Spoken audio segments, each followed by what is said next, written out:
इतिहास में यह पहली बार हुआ है जब लखनऊ के सचिवालय भवन में पत्रकारों की जमकर पिटाई हो गई। सरकारी पिटाई भी हुई और संवैधानिक पिटाई भी। खून खच्चर तो नहीं हुआ है, लेकिन झापड़ बेहिसाब रसीद हुए हैं। अब यह मार पिटाई क्यों हुई इसका तो किसी को पता नहीं है। पिटाई हुई है, बस इतना काफी है, और इसकी सबको खबर मिल चुकी है। जाहिर है कि पत्रकारों को भी पता चल गया है कि पत्रकारों की पिटाई हुई है, कि वजह क्या थी इसका किसी को पता नहीं। किसी भी पत्रकार में साहस भी तो नहीं जुट पाया है कि वह विधानसभा, सचिवालय या शासन के अधिकारियों से पूछ सके कि भैया हमें क्यों पीटा गया। खबर के मुताबिक आज सुबह करीब 10 बजे के आसपास सचिवालय के बाहरी लॉन में विधानसभा के ठीक सामने स्थापित चरण सिंह जी की प्रतिमा के नीचे समाजवादी पार्टी के विधायकों ने धरना शुरू किया था। यह परंपरागत धरना होता है जिसका आशय होता है सत्ता की नीतियों के प्रति विरोध प्रदर्शन करना। अब चूंकि यूपी में विपक्ष के नाम पर जितने भी दल हैं वे अधिकांशतः प्रभावहीन हो चुके हैं या फिर भाजपा की गोद में दुबक गए हैं, इसलिए यह दायित्व फिलहाल समाजवादी पार्टी ही निभा रही है। तो हुआ यह कि इस प्रदर्शन को कवर करने के लिए इलेक्ट्रॉनिक मीडिया के लोग भी अपने तोप तमंचे तानकर मौके पर पहुंच गए थे। बताते हैं कि अभी इन लोगों ने कवरेज शुरू ही किया था कि अचानक ही सफेद और नीले वर्दी वाले मार्शल टीम के लोग भी मौके पर पहुंच गए। पहुंचते ही सबसे पहले इन मार्शलों ने सभी मीडिया कर्मियों को खदेड़ना और भगाना शुरू कर दिया। बात हाथापाई तक हो गई।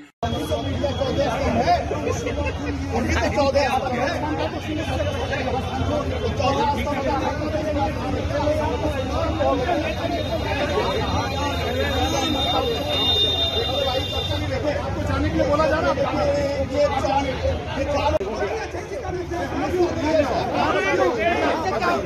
बताओ चाहते क्या ये आजादी के बाद पहली बार ऐसा हो रहा है। आपको बात सुनना है, आजादी के बाद पहली बार ऐसा हो रहा है मीडिया के साथ। आपको बात सुनना है कि नहीं बोलना तो बोलिए। माननीय राज्यपाल महोदय को गेट संख्या 1 से एंटर करके चीन से बाहर जाना है। एक सूत्र के मुताबिक मार्शल टीम का कहना था कि चूंकि राज्यपाल आने वाली हैं इसलिए भीड़ लगाए लोगों को हटाना जरूरी था। पत्रकारों का कहना था कि इस पर ऐतराज बढ़ा तो बातचीत मारपीट तक आ गई। कई पत्रकारों को थप्पड़ रसीद किए गए। चोट इतनी हुई कि एक पत्रकार का चेहरा ही सूज गया। लेकिन पहले हम आपको बता दें कि मार्शल लोग कौन हैं। दरअसल मार्शल वे लोग होते जो विधानसभा भवन की सुरक्षा में होते हैं और उनका नियंत्रण विधानसभा अध्यक्ष के अनुरूप विधानसभा के प्रमुख सचिव ही करते हैं, जबकि बाकी सचिवालय परिसर की जिम्मेदारी होती है सचिवालय सुरक्षा बल की। परिसर के बाहर की सुरक्षा यूपी पुलिस देखती है, जबकि चरण सिंह की प्रतिमा का इलाका मार्शल के बजाय सचिवालय सुरक्षा बल का होता है। ऐसी हालत में मार्शल ने मीडिया के साथ यह व्यवहार क्यों किया, यह समझ से परे ही नहीं, बहुत भयावह है।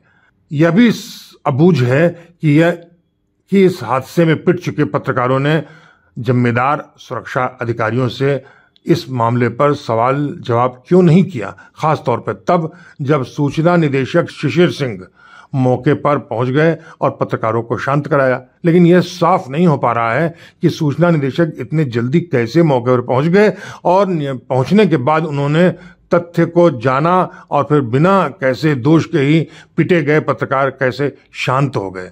इस मामले में एबीसी चैनल के रिपोर्टर वीरेश पांडे कहते हैं कि वो विधानसभा में चौधरी चरण सिंह की मूर्ति के पास जो प्रदर्शन हमेशा होता है, आज की तरह भी प्रदर्शन फिर शिवपाल यादव धरने पे बैठे सपा मीडिया वहाँ कवर करने गई, तो आज तक अभूतपूर्व कभी किसी ने देखा नहीं कि कभी वहाँ कवरेज न दिया जाए। हर धरना प्रदर्शन वहाँ होता है और हर धरना प्रदर्शन वहाँ कवर होता है। लेकिन आज मार्शल क्यों भगाने लगे, भगा के गेट नंबर 2 से करने की कोशिश की, फिर उन्होंने धक्का दिया, कुछ को मारा, उसके बाद से किसके साथ मैन हैंडलिंग की, मिसबिहेव किया, भगाया, किसी तरीके से यही सब करते रहे। धरना प्रदर्शन कवर में कितने बजे किस्सा है ये है लगभग 9:30 के आसपास। अच्छा, क्या ऐसा तो नहीं कि वहां तक पहुंचने में वो जो डी पे जाते हैं वहां मूर्ति तक पहुंचने में ट्रैफिक बहुत ज्यादा हो गया होगा, ऐसा तो नहीं? ट्रैफिक से क्या मतलब, वो तो मूर्ति पे सब अंदर, मूर्ति के पास सब थे ना। नहीं, जैसे कहा जा रहा है कि राज्यपाल आने वाली थी। अरे तो राज्यपाल आती हैं तो उधर ही से आती हैं, मुख्यमंत्री भी आते हैं, तो वो जितने विधायक होते हैं वो अपना प्रदर्शन करते हैं, तो प्रदर्शन करते हैं तो उसमें तो पहले तो आप जो प्रदर्शनकारी हैं उनको उठा के फेंकिए ना। हाँ, मीडिया को जो कवर कर रहे हैं उसको फेंकेंगे। इनका मोटिव क्या रहा होगा? हैं? इनका मोटिव क्या रहा होगा? अब मोटिव वही जाने, मोटिव तो हमें नहीं पता, लेकिन कवर नहीं करने देना का मोटिव था। आपके किस आदमी को चोट लगी?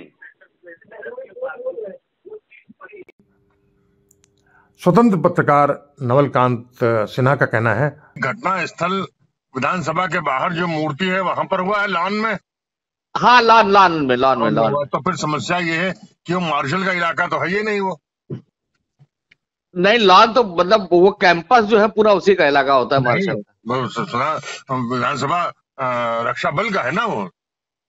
अच्छा, हाँ, ये बात तो सही कह रहे हैं। पहली बात है। दूसरी बात ये है सोहिल भाई, सबसे खराब ये लगता है कि आपको किसी ने लप्पड़ मार दिया तो अरे एक लप्पड़ तो मार ही सकते, उसका 50 खा लेना साले को। हाँ, नहीं, आप जाके आपके पास कैमरा है, सीधे जाके पूछे ना मार्शल से या विधानसभा अध्यक्ष के पास ये घटना हुई है, क्यों हुई, क्यों आपने हमला किया। आप ही नहीं पूछेगा तो कौन पूछेगा? सही कह रहे। अगर हम यहाँ बैठे बैठे में तो चल नहीं पा रहे। भाई देखिए, नवलकांत सिन्हा से तो लेना देना में नहीं, सब पीटे चाहे चटे चाहे कुछ हो, लेकिन पत्रकार हमारी कम्युनिटी का मामला है तो मैंने उसको उठाया। मैं वही कह रहा हूँ, ये लोग वहां जो मार खाए हैं, लेकिन इतिहास में मेरे ख्याल से पहली बार ऐसा हुआ कि मतलब मार्शल ने इस तरह से बदतमीजी की।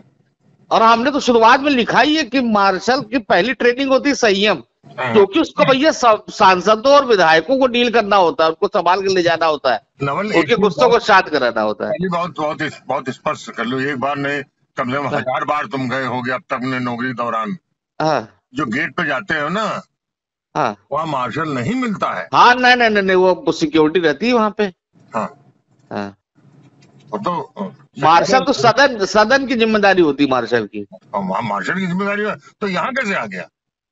ये हमको पता, टेक्निकली नहीं पता कि वो आ सकता है, उसकी जिम्मेदारी होती है कि नहीं होती है। लेकिन हाँ, आपने जब कहा तो मुझे क्लिक किया कि इससे तो मतलब ही नहीं है, ना आज तक कभी देखा है मैंने। भाई हम जब सेंट्रल हाल में ऊपर घुसते हैं जो है, तब वहां पे सिक्योरिटी करनी रहती है, वहां से मार्शल शुरू होते हैं। कल को सर पीएससी घुस अंदर मारना शुरू कर देगी। हाँ, पुलिस अंदर घुसने मारना शुरू तो मार चलाने के बैठे सचिवालय सुरक्षा बल वाले। अब कुछ भी हो, यह साफ तो हो ही गया है कि अधिकांश मामलों में पत्रकारिता का चेहरा हमेशा सत्ता के पक्ष में ही अपना चेहरा दिखाता रहा है, लेकिन अब शायद बाजी पलट गई है। लेकिन इसी तरह के हालात अगर बने रहे भविष्य में, तो भी जो आज सचिवालय में हुआ है वह आने वाले वक्त में वह जल्दी ही राजभवन में हो जाए तो कोई ताज्जुब की बात नहीं होगी।